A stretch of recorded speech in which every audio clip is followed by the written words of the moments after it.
What's a man to do? This is the 21st century, and frankly, I had damn few options, and none of them were without pain. Not physical pain, but emotional and financial pain. I would suffer, the kids would suffer. Hell, the dog would suffer too. Sad. I never, not for a minute, thought I would face such an ordeal. When I was growing up in middle school in Albany, the problems were always school, sports, and then girls. Girls were the problem. I liked them, really liked them, and then I liked them, really liked them. In retrospect, you could say that I loved them too much. That's not entirely true. Without that degree of love, I wouldn't have had two children. No, my problem was simple. I was no longer fit to be a man, in her opinion. So to solve her problem, she decided to find a man she actually wanted to have fun with. It turned out that I was perfectly fine, still working and supporting everyone. It was just that doing it with Kathleen was all but eliminated. I started turning her down the rare times she offered, but all she would do was shrug, say, "Okay, your loss," and go to bed. Oddly enough, for a while I still slept in the same bed with her. It was more for appearance's sake, for the sake of the kids. I slept on my side of the bed, and she slept on hers. In the middle was a no man's land where neither of us dared set foot. I guess I got used to it. As time went on, I realized that Kat was spending more and more time with her boyfriend. She came home late a couple times a week, and one Friday morning she announced that she was going away for the weekend. I asked her where she was going and with whom. She said I didn't need to know. I didn't really want to know, I thought. The odd weekend turned into 2 weekends a month. The kids were very curious and would ask her where she was going. She always answered, "To help a friend." Yeah, right. It went on like that for about a year, and I realized that if I wanted to have any kind of life at all, I needed to move my butt and do something for myself. My kids and I filled our weekends with tons of activities. They had a bunch of school sports and clubs that took up most of their free time. I didn't have as much. I filled my time by being there for them whenever I could. I went to games and practices, drove them and their friends wherever they needed a ride. I decided that the more I had to do with the kids, the less I would think about Kat. Kat took care of the kids and even cooked the occasional family meal. She planned our family activities that we did, but I could see that her interest level was dwindling. She was constantly texting on her phone. When I would look in her direction, she would put her phone in her purse and then pretend to be interested in what we were doing. The kids would ask me why their mother was absent so often. I didn't have an answer that I thought would be appropriate for them. I remember telling them, "You should ask your mom about that. I'm sure she can give you lots of details." It was about that same year that I realized that I had long since ceased to be considered the man Kat wanted as her husband. I learned from expensive sources that she was having fun with two different men. One was about 10 years younger than her, a clerk at the firm's law school. The other paramour, her main squeeze, was actually another lawyer at the firm where she worked. He's a few years older, married, has a wife and two kids. He's a senior partner. Kat seems to like shopping where she works. A man can only take so much. I talked to the kids. They sensed that not everything in our world is perfect. They had pretty much lost track of the times their mom was or wasn't around. They just stopped counting and caring about it. The time the three of us spent together was noticeable, as they often told classic daddy stories about our camping trips and travels when Kat wasn't around. I think she sometimes paid attention to this. I volunteered at school events, and a few of the most observant noticed that Kat was never there. A casual question from one of the mothers would let me know they were watching. When one of them asked where she was, my standard response was, "She's busy." I pulled my old bike out of the garage, took it to the shop for maintenance and overhaul, and started riding again. The first few times were educational. Muscles I hadn't used in a long time let me know that I had been a slug for too long. After the first few times, I started using Voltaren more often. There is a mountain biking group in town and I went there. It was a lot of fun. But I was in a hell of a lot of pain afterward. Afterward, the group would usually head to the Fox and Hound pub for a pint of beer. What the hell, I needed it. I was enjoying it. I lost a few pounds. My pant size became 31 inches in the waist, and my shirt size became a medium, tight fit. I lost weight from 185 pounds to 160 pounds. I looked much better considering my height is only 5 feet 11 inches. I started going to the gym at lunchtime. It is available on the first floor of the building I work in. My workout is also flexible, so I can take work with me if I want to. I am a CPA management consultant. I have plastic braces that you wear on your teeth. I had a few teeth that started to shift, and I wanted to make sure everything in my mouth was where it should be. When I was a kid, my mother and father spent an amount equal to the cost of a small used car on braces, and I didn't want their investment to go to waste. My own children would soon need braces, and what better way to show them that this wasn't the horror story their friends were telling them than to be an example myself? I usually only wore them when I slept. Kat never noticed, or if she did, she never once said anything to me about it. The kids talked me into going clothes shopping to buy things that fit me better. We went to the Tommy Hilfiger Mall. My cousin works there as a manager and gave me a family discount of 40% off the price. I couldn't turn it down. I bought contact lenses. The kids really laughed at me when I tried to put them in my eyes. The first few times it was like being poked in the eye with my thumb. Eventually I got the hang of it, and now they go in and out in seconds. I still wear glasses when I work, but now I have new ones. My kids helped me choose the frames. Black horn-rimmed glasses are in fashion right now. When I was a teenager, we called them birth control specials. But times change. One of my high school moms never failed to invite me to a barbecue at her house. She is now divorced and has 2 children. She also works as a nurse in a hospital. With a divorce rate of about 50%, there are several single mothers and fathers with children in the same school my kids go to. The invitation was to a barbecue in the early evening. The kids were not invited. This meant that there would likely be alcohol on the menu. So I found a babysitter, made the kids promise to be on their best behavior, and went. Well, it was a learning experience. It seems Kat's extramarital activities weren't as secret as she thought. She had been spotted with her paralegal boyfriend at several restaurants and clubs in town. Sister Marilyn was quite diplomatic in her questions to me. Mostly she asked if the tall, very trim guy Kat had danced with had anything to do with her. I looked at her, took a sip of beer, and tried to formulate an answer that would preserve some modicum of dignity for me, and I suppose for Kat. But that was no longer the case at this point. Now that the proverbial cat was out of the bag, there was no point in trying to hide the truth. So I didn't try. I said that Kat had a social life very separate from her family. When asked if I had the same privilege, I said I was in the process of creating a similar privilege for myself. You should have seen the eyebrows go up at that.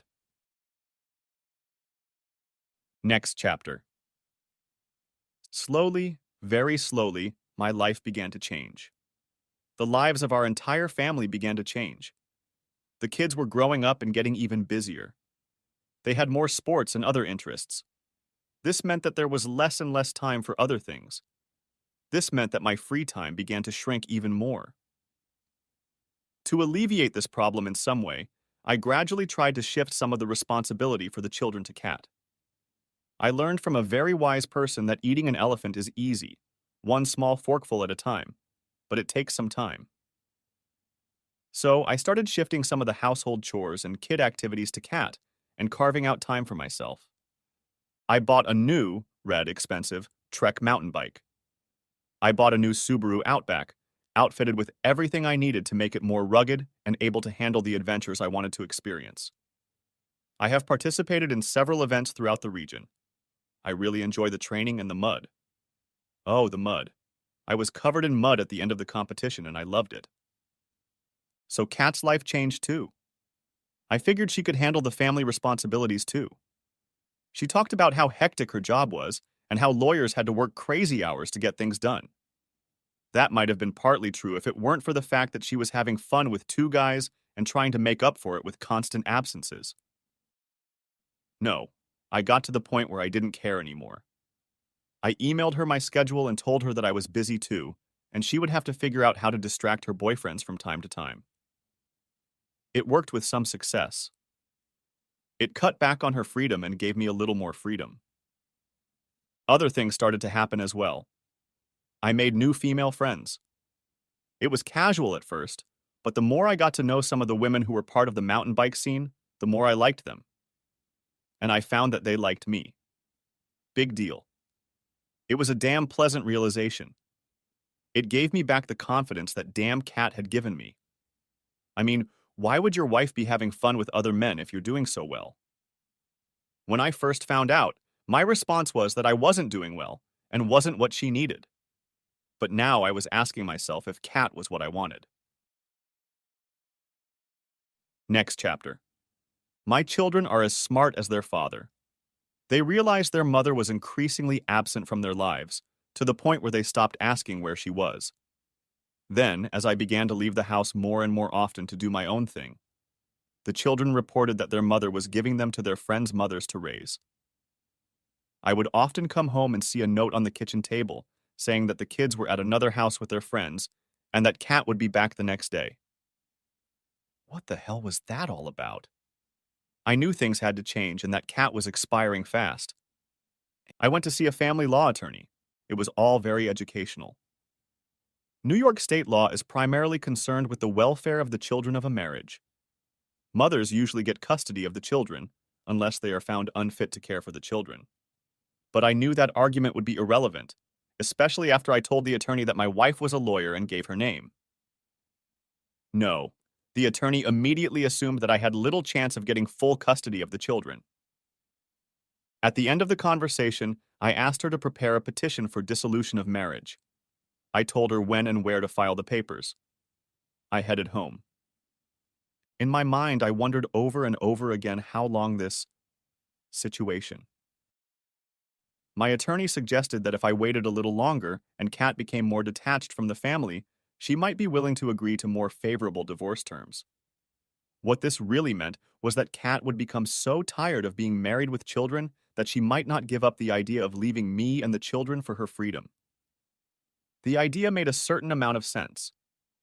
I decided that I needed to talk to Cat and find out what her intentions really were. I chose a Thursday evening when I knew Cat would be home. The kids were in their rooms, reading and getting ready for bed. I went to the refrigerator, pulled out a beer, an IPA that I like, and poured it into a glass. I found Cat in the family room with the TV on, open laptop next to her, and phone in hand. Work papers were spread out on the couch beside her and on the coffee table in front of her. I interrupted her concentration. I cleared my throat to let her know I was in the room. She looked up briefly and returned to her phone. Cat, we need to talk. About what? She continued to concentrate on typing. Look at me. We need to talk. Again, without raising her eyes, she replied, What do you want to talk about? I want to talk about us. I want to talk about how much longer you want to stay married. I want to talk about how much longer you still want to live here. I finally got her attention when her head jerked upward and she dropped her damn cell phone. What? What? What? What do you mean? I mean that you and I aren't a couple anymore. You haven't been a part of our family for over a year and a half. You were very busy having fun with your two boyfriends. You weren't my wife and you weren't a mother to those two kids you gave birth to. That's what I mean. Her face reddened. I told you a long time ago that you don't own me, and I decide who I do it with. You don't want it, so I have the right to do it with whoever I want. That was bullshit, and she knew it. When was the last time you and I did it? Now she was starting to get angry. I don't know, and I don't care. Every time I've suggested you do it, you've refused. I nodded my head. Yeah, you're right. I guess I do have an aversion to sloppy thirds, but that's just me. I took a big sip of beer. I realized there wasn't going to be much here tonight. She raised her voice. So what the hell do you want from me? I take care of the kids and pay my share of all our household expenses. What do you want? Her game was to go on the attack. Her lawyering skills were showing in battle right now. I want to know how much longer you want to stay married. It's clear to me that you don't want me as your husband, and I have to tell you that I really don't want you as my wife. You know, you really are a shitty wife. She got up and left the room. She went to the kitchen and got a glass of wine. I figured she wouldn't come back, but she did. I guess she wanted to grab her phone and finish texting her boyfriends. During this brief exchange, I realized I had had enough. I immediately did one thing and mentally tagged myself to do another first thing on Friday. I went into the bedroom and started clearing out the closet of all my stuff and moving it into the guest bedroom. It took me a few trips, but I got through it in about an hour. Kat continued to do her chores in the family room. I slept pretty soundly that night. The next morning at breakfast, I talked to the kids. Kat had left before they even got ready to eat, and I was able to tell them that changes were coming to the house. Their mother and I are going to sort out some things about the two of us, but I want to make sure it doesn't affect them first. They looked at me as they munched on chips and toast and nodded. I sensed that they had expected this development. I called my lawyer as soon as I got to the office and told her she could take care of the paperwork and hand it over to my wife. I wanted it to be served in her office. I figured it was a crime scene, so to speak, and what better place for her and maybe even her boyfriends to realize that their decisions and actions have consequences. Next chapter. Kathleen. A bailiff showed up at my office, handed me an envelope, and said the words I've heard many times before. You have been served. I didn't hesitate long, gave the envelope to the receptionist and told her to register it in the registry she kept and see what case it belonged to. I took the cup of coffee to my office and got to work. A few minutes later, she appeared in the doorway with an envelope in her hands. What is it? Her carefully sculpted eyebrows flew upward as she replied, Oh, it's for you personally. Oh, what is it? You really should take a look at it. She walked into my office and placed the envelope on the desk in front of me. It was already open, and I pulled out the folder. I looked at the cover page and realized what Tom had been talking about last night. At that moment, I got a phone call. I picked up the phone. It was Robert. Could you come to my office immediately, please? Although he said please, it was an order, not a request. I stood up, adjusted my skirt, and walked to his office. What the hell, Kathleen? I got this when I came in this morning. He handed me a folder, and it was a lawsuit for alienation of affection. You don't get lawsuits like that in New York. I slowly put it back on the desk and sat down on the leather couch in his large office. I've just been served with a divorce suit. Tom wants me to leave. What are his terms? I don't know. I haven't looked into it yet. I'm not going to bring in anyone from the firm to represent me.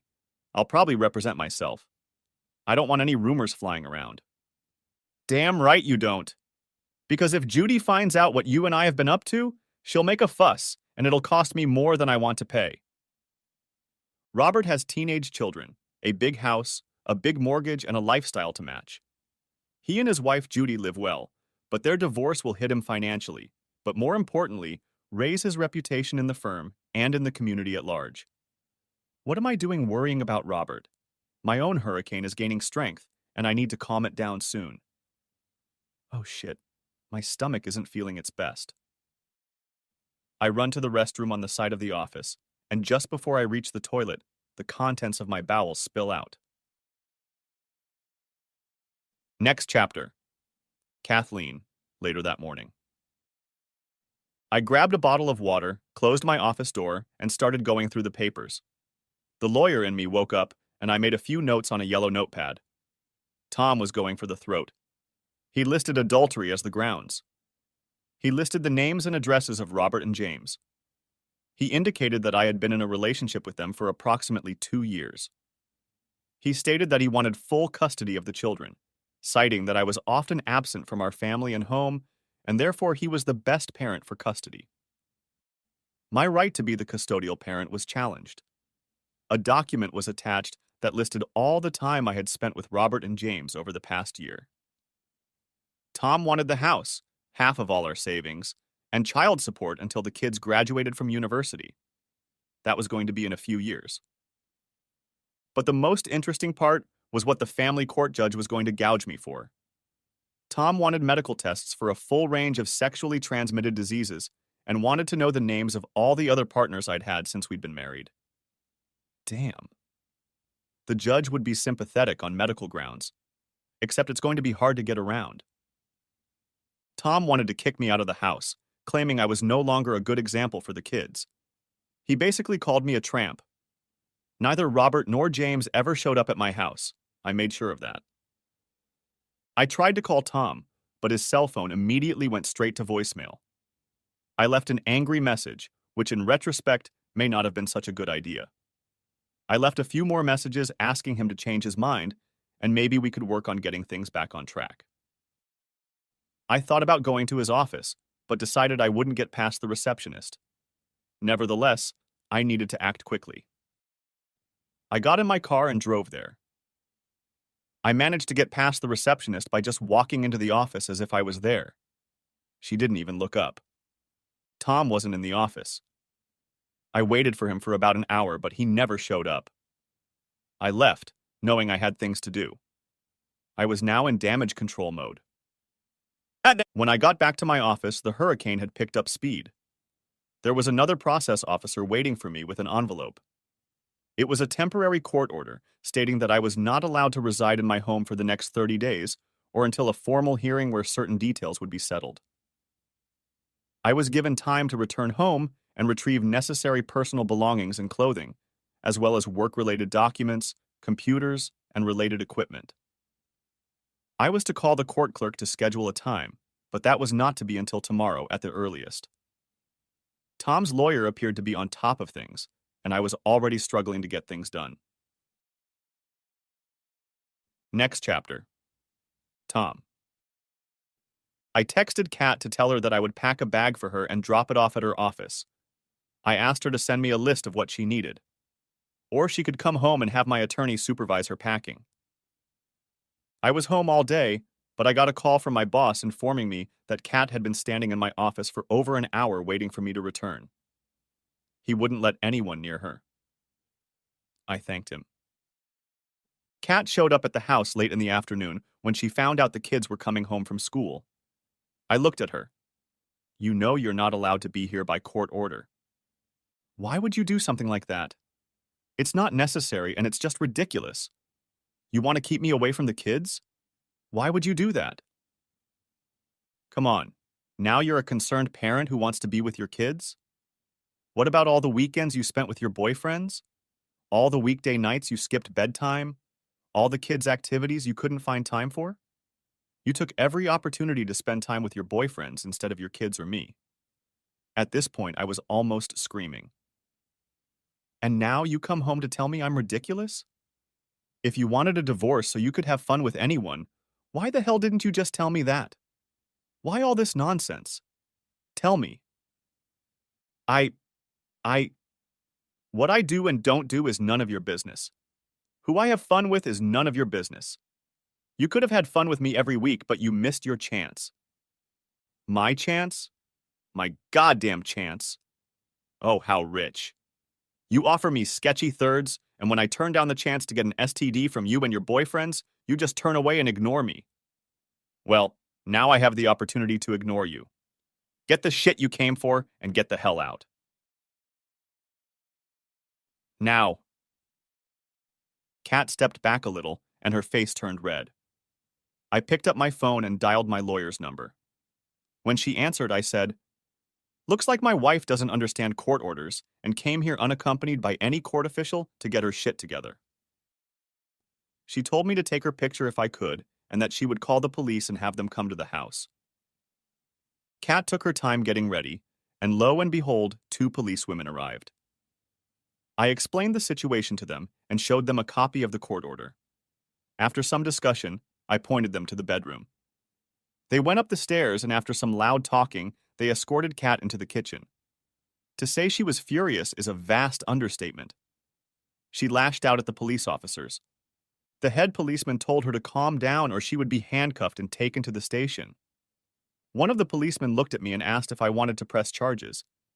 I inhaled, then exhaled and told her no. I decided that was enough to let her know that I had been angry with her for the past year and a half and that we had reached a breaking point. The policeman escorted her back upstairs. Kat packed her suitcase, grabbed some work stuff from the office, and walked out the front door to her car. I went back into the house, closed the door, and called my lawyer to report what had happened. I had several pictures of Kat with the police officers. Next chapter. A few days later, my lawyer called to say that Kat's lawyer, she decided she needed a family law specialist, Kat specializes in corporate law, had called and asked for a meeting. The four of us would sit down, calmly discuss things and work things out. I agreed that a face-to-face meeting might speed up the process. It was to be held in my attorney's conference room 2 days later. At home, the kids were very curious about where their mom was. Being away for such a long time was a little unusual. Sure, she had been away before, but she always let the kids know what she was doing and where she was going. When I heard her stories, I could fake a cough or laugh, and she would look at me with the corners of her eyes and make a mocking grimace. I got to the meeting a little early to talk to the lawyer. We discussed the general goals I wanted to accomplish and how to convince Kat that it was in her best interest to agree to this. What Kat's lawyer didn't say beforehand was that the plan was for them to cite that the situation was out of control. That Kat was deeply remorseful for all the pain she had unknowingly caused me, and that our marriage was precious to her, and that we would resolve all issues and problems through marriage counseling, and that she should move home immediately to be with me and the kids. Right.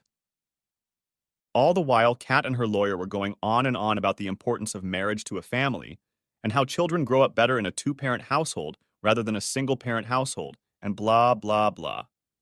It was all a bunch of bullshit. We all understood it, and I gave her an incredulous look on my face. My lawyer responded with a question to a question. Have you gotten your STD test results yet? Kat and her legal eagle looked at each other, then at me, and answered question for question. Why do you need medical testing? I snorted and answered her lawyer. Because I want to make sure she hasn't given me some strange and deadly disease. Are you sure Robert and James weren't having fun with other people? If so, let's ask them. Heads quickly whirled, they jumped up, and now both Kat and her lawyer were yelling at me. I ignored them and sat with my arms crossed.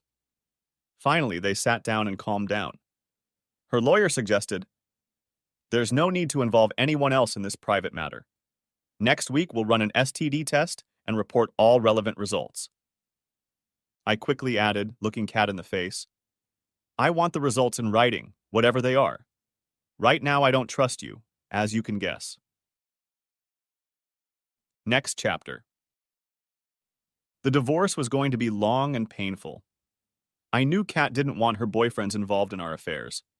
Especially Robert, he had the most to lose, and I knew that if we served him with a summons, nothing good would come of it. His career would suffer, and his wife would probably be a little angry with him. It would cost him dearly. With James, it was a different story. To buy his silence, he could be threatened with dismissal or rewarded with a promotion and money. He was unmarried and lived with no one, but my investigator learned that he enjoyed the company of both women and men in his bed. That alone could have disrupted the harmony of the law firm. Scandal is bad for business. Kat had a lot to lose. Weeks dragged on for months, and then litigation began to overturn a previous court order, barring Kat from the house. She got it overturned and came home triumphantly to find that neither I nor the kids were in the house. We had gone to Disney World in Florida. My cell phone lit up. Calls and text messages from Kat were in abundance. The main subject was, "Where are you?"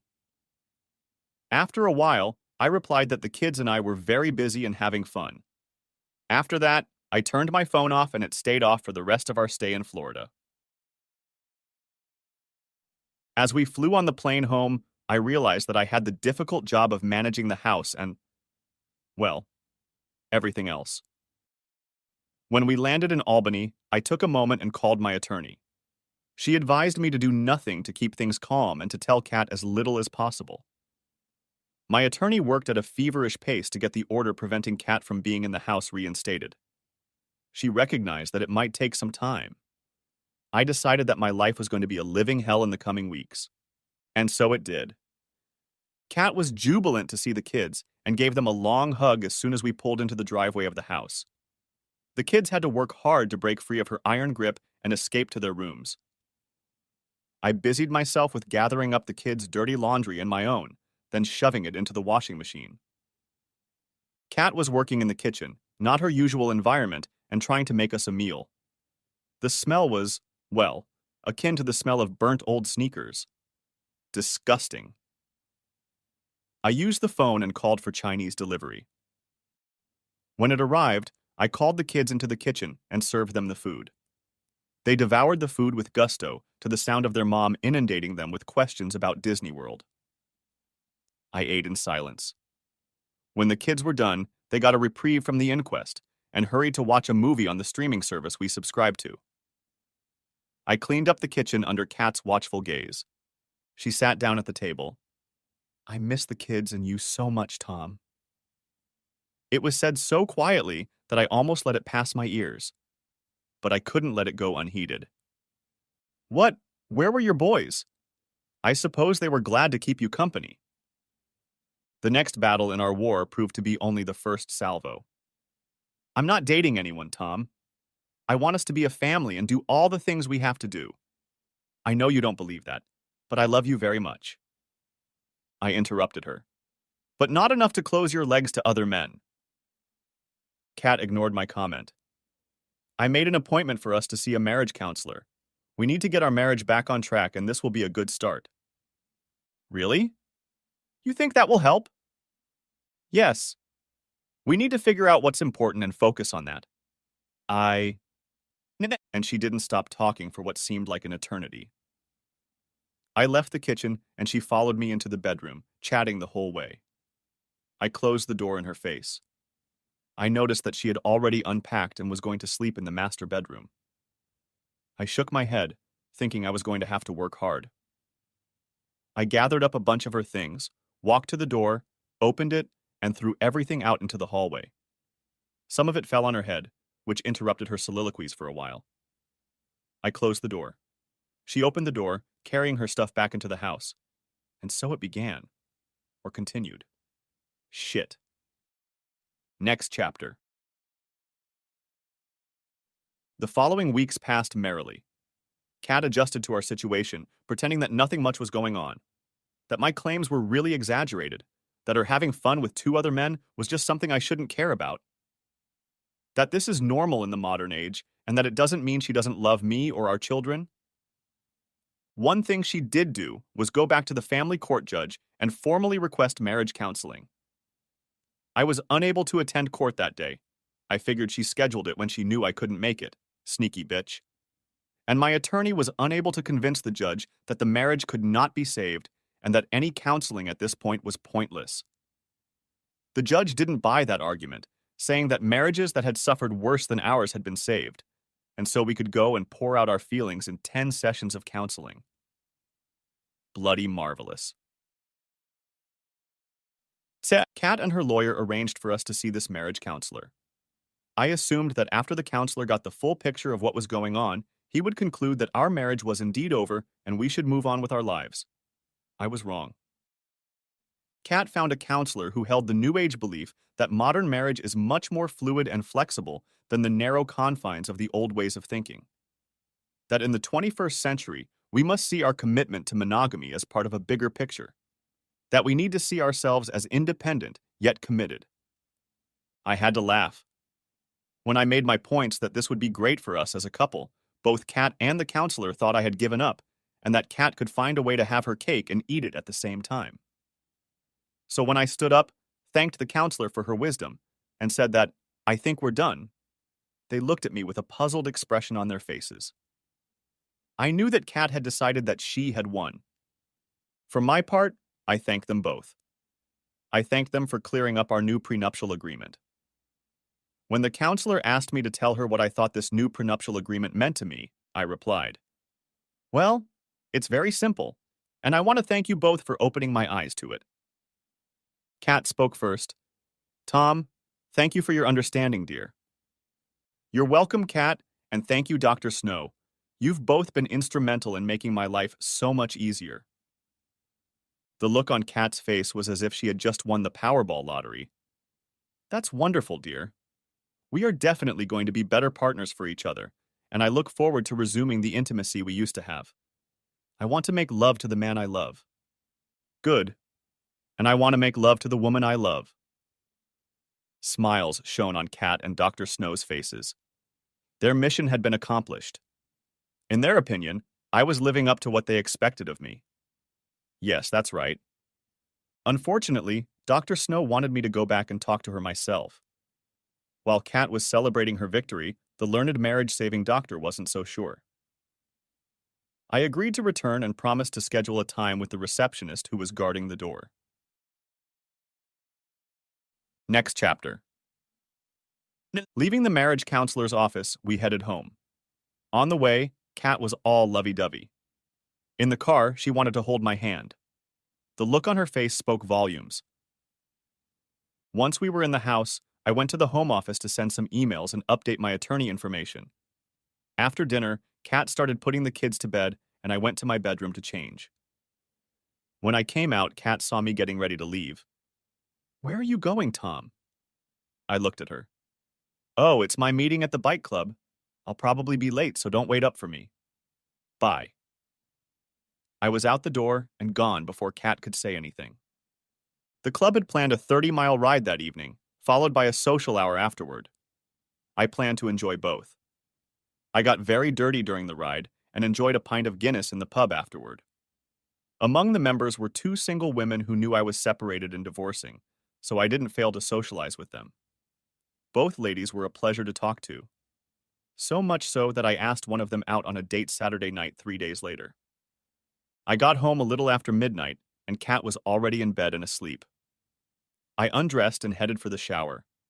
I rinsed my dirty bike clothes in the sink in the laundry room and put them in the washing machine. After that, I headed to bed, which was in the guest bedroom. In the morning, I got up early and was ready to head to work. Kat showed up in the kitchen just as I was about to leave the house for my office. She looked a little worried. "What time did you get home last night?" I looked at her as I packed lunch and poured coffee for the trip. "Around midnight." She asked, "And what time will you get home tonight?" I replied, "Around 6. You have to pick up the kids from school today." That was the end of it, and I was out the door. Thursday and Friday evenings went pretty much the same way, and conversation between us was minimal. I realized that her self-restraint from having fun with her boyfriends was an attempt to make it appear that our family life would return to normal. But it wasn't. Saturday morning, Kat and I analyzed the day's schedule. We had to drive a lot to get the kids around to all the activities they were involved in. Kat had forgotten a lot of things since she had previously dumped many of her parenting responsibilities on me. She had taken on the responsibilities of a modern 21st century career woman who could do whatever she wanted. I, on the other hand, was the modern father, chauffeur, cook, cleaner, cheerleader, laundry god, and expert on all things parenting. My life was very planned and organized, but things were about to change. Saturday night, I made dinner, and then, while the kids and Kat ate, I went to get ready for a date. I came down in khaki pants, a button-down shirt, and a sport jacket. The looks I got spoke volumes. Kat's jaw dropped. "Where are you going?" "I have a date." I was short and simple. "What? A date? What do you mean?" I looked at her. "You know what a date is. You've been on many of them." And then I took the car keys and kissed the kids on the tops of their heads. "Be good for your mom and don't wait up for me. I'll probably be late." I walked out the door into the garage. "Tom, wait, what are you doing?" I stopped and turned around. "Well, it's very simple. I have a date tonight. With a woman. You know, you have dates with your boyfriends. Here I have a date. I'll see you later." Kat's jaw almost dropped. I left. I had a great time. I took Laura to the local symphony orchestra, and then we went out for a late dinner at an Italian restaurant. Afterward, we walked around a bit, and then I dropped her off at her house. I was invited into the house and enjoyed a drink with her, and then kissed her as I left. Laura told me that she had a wonderful time and would like to do it again soon. I told her that I really enjoyed being with her, and that I would call her this week and we could talk. I called her, and we talked and scheduled another date. Next chapter. My social life was on the upswing after a long, dry spell. I hadn't touched Kat in many months. I didn't want to get infected, even though I was sure Kat wasn't stupid enough to not use protection with James. So, I mentioned earlier that we were seeing a marriage counselor, Dr. Snow. I have to tell you, she gave off an old hippie vibe. The old lady was in her early 60s, her clothes were the same age, and her graying hair was styled in a hairstyle reminiscent of a schoolteacher. It became clear to me that her attitude toward marriage might be a little different from mine. She talked about the newfangled mumbo-jumbo that essentially gave legitimacy to open marriages, polyamory, and other forms. I called it screwed up. After a fairly lengthy correspondence, I asked her what she had against traditional monogamous marriage between a man and a woman. She had to elaborate a bit. I have nothing against the traditional view of marriage, but in this day and age, marriage should be seen as something that makes us happy.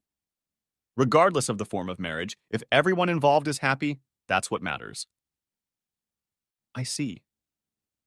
I stared at the floor for a few seconds as I considered what I wanted to say. I took a deep breath and then looked Dr. Snow in the eye. Doctor, you've lost sight of the fact that I'm not happy.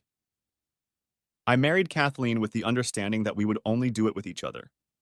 We have 2 children as a result, and they expect stability in a home where there is no parade of people coming in and out of their mother's bed or mine. The face of the man they see at breakfast or dinner is mine, not the one who spent the night with their mother. I know you think I'm old-fashioned, but that's me. And I have to tell you that the beautiful state of New York still supports the kind of marriage I signed up for. And I'm not going to share a bed with Kathleen and other men. Polygamy is not what I want. You should know that. You need to tell that to the judge and Kathleen, and we can all save time, effort, and money and proceed with the divorce. I'd had enough. I was done with this nonsense. Next chapter. My attorney set us a court date and called Dr. Snow as a witness. When she was questioned about counseling, she told the judge that I was hesitant to participate. She even tried to suggest that I was intractable. My attorney started asking her questions, at which point she backtracked and told the judge that I had not consented to my wife cheating on me with 2 other men, and that such relationships rarely work out well in a marriage. The judge nodded. Kat made a grimace. I had made my point, and we could proceed to decide the outcome of the case. I assumed that after the court session I mentioned earlier, we would move on to dealing with child custody, the house, finances, and other business issues that needed to be resolved before the papers were signed and the court stamped the case officially done. Not so fast. When I got home that evening after the court hearing, Kat was sitting in the kitchen with a glass of wine. She looked at me. We need to talk. I couldn't believe the words I heard. Talk now? You want to talk now? It's a little late, isn't it? Honey, I need to explain some things to you. Things I should have told you a long time ago, I suppose. Like I said, it's a little late, isn't it? You don't know what it's like, trying to get ahead in a high-pressure law firm. I looked at her and made a gesture with my hand, making a circular motion for her to continue. It was made clear to me that in order to succeed, I would have to play the game. Not only to be a good, no, great lawyer, but also to contribute to the senior lawyers who will contribute to my career. And? What exactly does that mean? I wanted her to say the words I knew she didn't want to say. Robert made it clear to me that unless I agreed to become something more than a junior associate, my potential at the firm would be limited. If I could become his close associate, he would mentor me. I finally figured out what he wants to do with me. She took a big sip of wine and continued. I know I'm an attractive woman, and I knew he found me very attractive. Robert is a good-looking man, so I thought that at least if I did what he wanted, it wouldn't be so bad. If he had been fat and rough, it would have been a different matter, but he wasn't, so I figured I could do it, and it would give me an advantage in the promotion and subsequent partnership. Another big gulp of wine. I thought it would be easy to hide it from you. You are very gullible. Apparently, I'm too gullible, I said sadly. How long have you been doing this with Robert? Kat stared at the floor and very quietly uttered words that left me shocked and thoroughly shattered. I started having fun with Robert about a year after Beth was born. Beth is our first child. Janie is our second. I did the math. Kat had been having fun with Robert for about 8 years. Shit. I had to sit up before I passed out. Next chapter. I walked out of the house and didn't know what to do. There were a million thoughts running through my brain at the same time. If Kat took a gun and put a bullet in my brain, it wouldn't hurt as much as the realization that I'd been sharing my wife with another man all this time. And then it hit me. Was Janie even mine? I had to find out. I came home. I almost burst through the front door and shouted to Kat, "Kathleen, where are you?" From the bedroom I heard, "In here!" I almost ran to the bedroom door. I almost yelled out to her, "Is Janie mine?" What? Janie. Am I her father? Don't be silly, of course you're her father. Are you sure? You were having fun with Robert when you got pregnant with Janie. Shit. There was dead silence. For an intelligent woman, she was incredibly stupid at times. I turned and walked out of the room. I went into the kitchen and got a drink of water. I heard Kat coming down the stairs. She walked into the kitchen and looked at me. She didn't say anything. The next day, I went online and looked for a lab that does DNA testing. There are several in our area. A quick guide to DNA testing in New York State. New York State has specific requirements for DNA testing, including collection of the sample by a supervising physician. The sample must be accompanied by an order for analysis from your physician or attorney. The lab must be certified by the New York State Department of Health. I contacted the lab, and after some negotiation, I asked them to have the analysis kits delivered to me by courier. I waited until Kat left the house for work and took the kids to the doctor's office. They were a little curious about what I was doing, but nevertheless, they had their cheeks swabbed and the doctor took a small hair sample. Everything was packed and ready for the courier to pick them up the next day. All that was left was to wait for the results. Next chapter. Waiting for DNA results is hard work. The waiting almost killed me. It was almost 2 weeks before the results were sent, and the whole time I was trying to figure out what I should do with the results. If the tests showed that I was the girl's father, I would put it all through the shredder and move on with my life. If, however, the results showed that I was not the biological father of one of the girls, what would I do? That was the question. I thought long and hard and came to the conclusion that whatever the results were, I would move on with my life and nothing would change with my children. I even considered not looking at the test results. It was actually a winning decision, and I decided to put the tests in the safe in my office and only pull them out if I had no other choice. But at the time, I didn't know what that would be. Damn it. Why did Kat have to mess around with this? No job or career was worth the destruction of a family, at least for me. The next time I talked to my wife was to ask if she was making any plans for when our divorce would be final. The arguments continued. The dragging of heels continued. Honey, I don't want a divorce. You and I and the girls are one family. We should be with each other. I love you, Tom. What I did with Robert doesn't take anything away from you. Hell, even when I was with James, he only got crumbs from your table. I couldn't believe the nonsense she was talking. My desk! My goddamn desk! What about my bed? Have you ever thought about that? Did you even think about me or your daughters when you were entertaining both of those men? You? So, lawyers, at least the good ones, have the ability to compartmentalize. I decided that's what my wife was doing when she entertained Robert. For her, it was another planet she was on, and her two worlds. Her career as a lawyer and her family would never meet. We, the girls and me, could be kept separate from her other life, and then one would not affect the other. At least that was her plan. And for a long time it worked. It worked until it stopped working. Now it wasn't working. Kat looked at her manicure and the floor. I got disgusted, so I left. But I came back. You have to get out of this house. Now. And I left. Next chapter. Kat's lawyer managed to stall for quite some time, but eventually time ran out. My lawyer tried to appeal to Kat's sense of justice and sought an uncontested divorce. Kat was not happy with that. Also, depending on the workload of the family law courts, it could take a year or two to finalize a divorce. I needed to find a way to speed up the process. I only had one possible trump card, but that meant I would have to do something I didn't want to do. I'd have to look at the DNA test results. I pulled an envelope out of the safe in my office and placed it on my desk. I took a cup of coffee and stared at it for so long that the coffee ran out and the last drops went cold. I mentally weighed the implications of what I was about to read. If my worst fears came true, how would it affect me and my children? Deep down, I knew that whatever secret lurked in the DNA envelope, it would not change the way I felt about my children. I took a letter opener and carefully cut open the top. There were 4 sheets of paper. I unfolded them, bent back the folds, placed them in the center of the table, and began to read. My world shattered some more.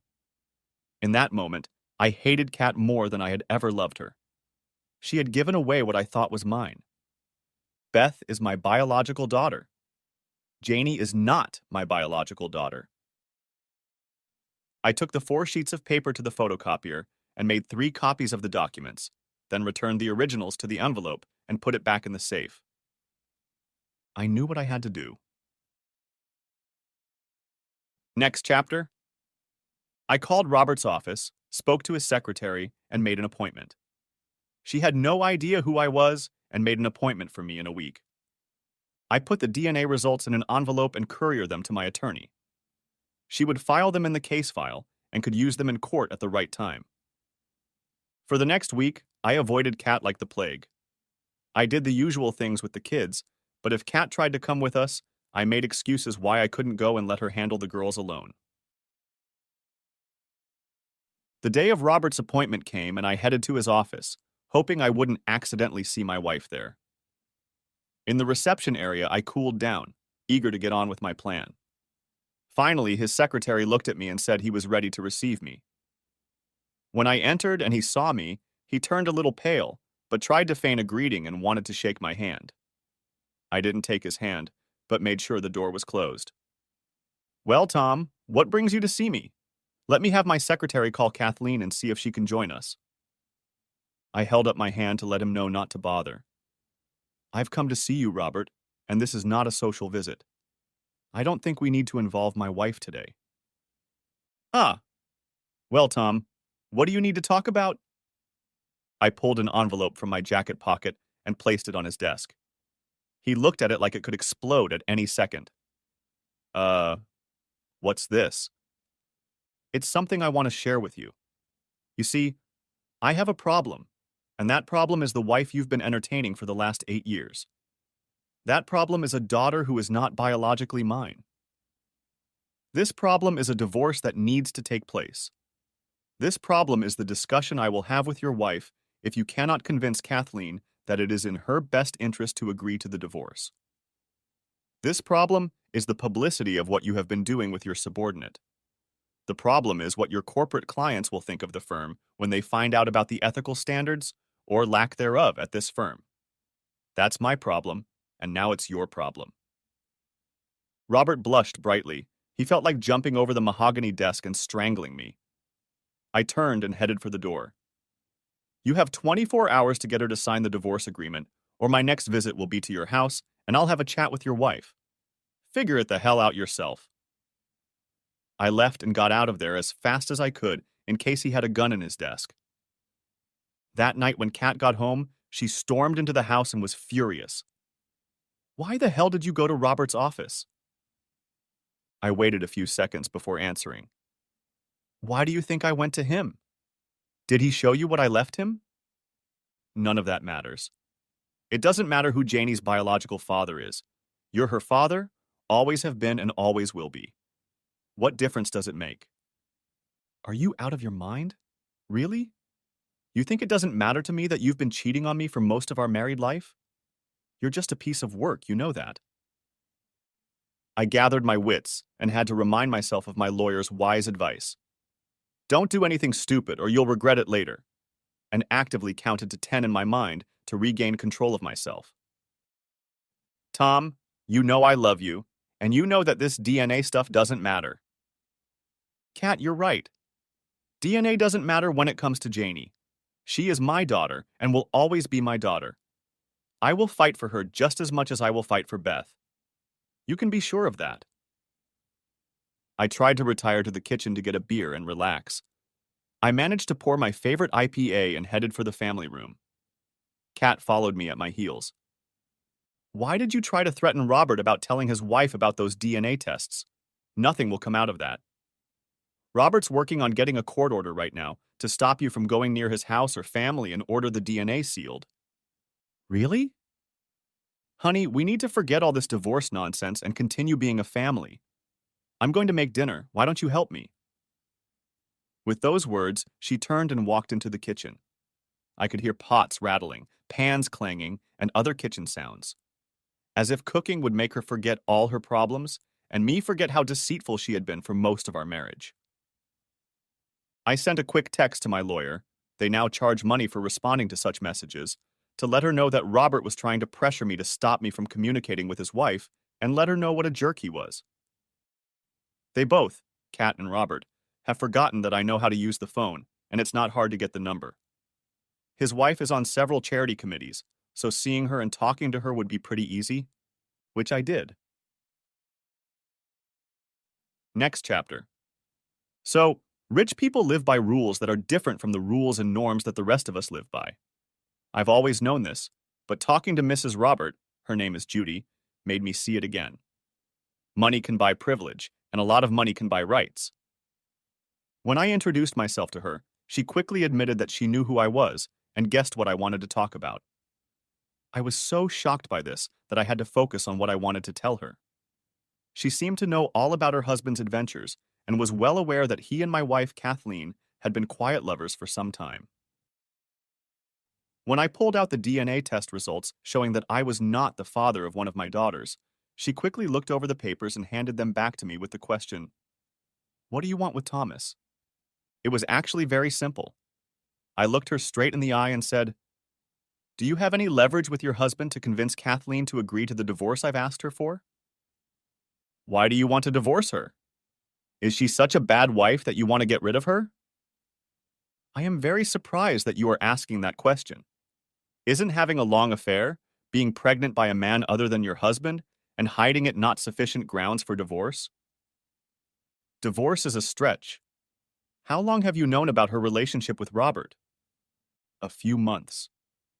And otherwise, she's been a good wife and a good mother? I was beginning to realize where this discussion was going, and I didn't like it. In my opinion, she was a shitty wife, and her cheating was intentional. That's saying a lot. How can I trust her with the best interests of our children and our marriage if she had fun with other men, got your husband pregnant, and decided that what I don't know I don't care about?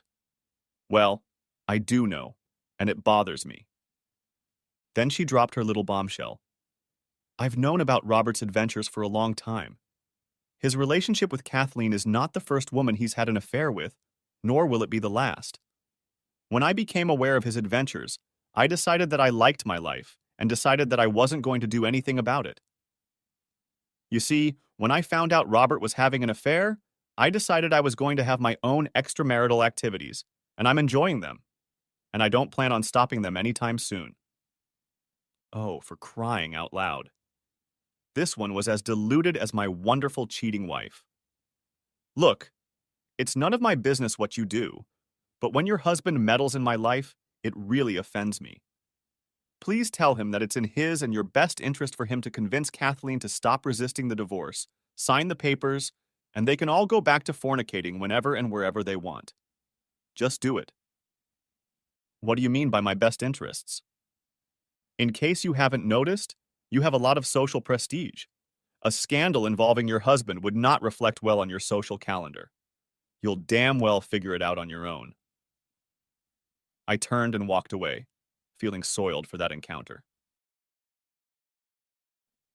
A few days later, I was home with the kids and we were playing in the driveway. Kat pulled up and got out of the car. She looked like she was ready to explode. After dinner, as the girls were doing the last of their homework, Kat really wanted to talk. It seemed that Robert and his wife were having a frank discussion about the impact on their lives if his affair with Kathleen became known not only to their social circle, but what it would mean for the firm and their many very conservative corporate clients. A good old-fashioned scandal is very bad for business. So Robert realized that it would not be good for his penniless existence if it became known what shenanigans he was up to during his busy day, and it would not bode well for his wife either. So he and Kat had a heart-to-heart talk, and he urged Kat to find a calm solution to our differences over the divorce. Otherwise, Kat wouldn't be able to become a full partner in the firm. It was simple as that. Get a divorce if you want to keep your job. Gee. I told her I'd talk to her after the girls went to bed.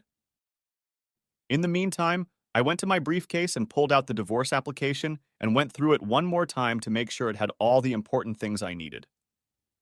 I tossed it in front of Kat and left her alone. When I came down after putting the girls down, Kat was sitting in the family room with a glass of her favorite wine. The document lay on the table with a pen resting on top. I'm going to miss this house. A few months later, the house was sold, and the final financial arrangements were settled. The girls and I moved to a slightly smaller house, but it had a detached garage with a loft and a small pool in the backyard. It wasn't as bright as the other house, but it was all we needed. The girls stayed at the same school. The dog likes it too. Kat's priorities were career, the power and prestige that working as a lawyer at the best firm in the area gave her. She thought she wanted a family, but in the end, we weren't part of her equation for success. I had full custody of the girls, but Kat could see them anytime she wanted. That usually meant a rare Saturday or Sunday. She wanted to be a present mother, but soon became absent. For Beth's birthday, she sent a gift. At the party, she did not attend. Next chapter. You want to hear that I found a bomb model and had fun with it? No. My social life gradually recovered to the point where I began to socialize with a very nice woman I've already told you about, Laura. We became more and more serious with each other, whatever that meant. We were both having fun. The divorce could have been avoided if I had ignored Kat's extramarital affairs. I could have engaged in it with her a couple times a week and been quite happy if I were that kind of person. But I'm not. I'm far from perfect, but I have certain standards, and when it comes to children, my standards are much higher. Their needs come first. I have a responsibility to protect my children, and that means raising them in a stable home. It's pretty simple, at least for me. So, when the dust settled, I took stock of my new life and began to move on. I've told you about Laura before. She is a very nice woman, in her early 30s, good-looking, trim, athletic, and has a great sense of humor. She likes my kids and they like her. She even likes the dog. What more could a man ask for? Tell me. The end. Thanks for watching. I hope you enjoyed it. So subscribe to my channel and watch the next video.